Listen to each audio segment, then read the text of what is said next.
Imbes na nagagamit kami kay electricity galing sa Aleco, nag-set up kami bawat barangay hall, may sarili kaming solar energy.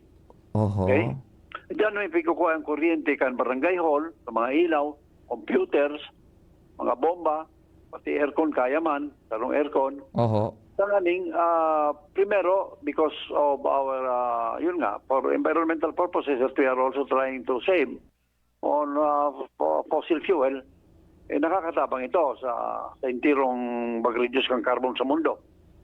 Ikadwa, nakulaon ng efficiency kayo ni. Kasi alam mo, at this time, problema may digdi. We have a problem with the delivery of electricity. We have a problem with the service provided by Aleco in our electrical requirements.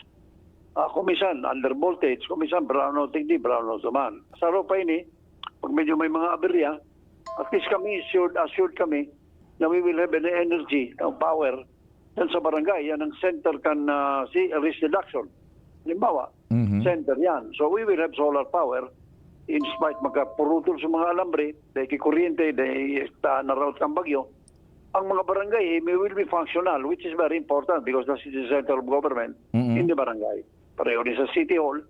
Halimbawa, kung magkapurutol, may bagyo, dahil kuryente, igawa kami digdikit generator. Now, to have a generator in the barangay running very long hours, bako man advisable.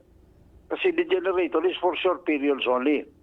So we decided to put up our own solar-powered energy for our barangay. So the 55 barangays of Ligao have all been connected, including our infirmaries.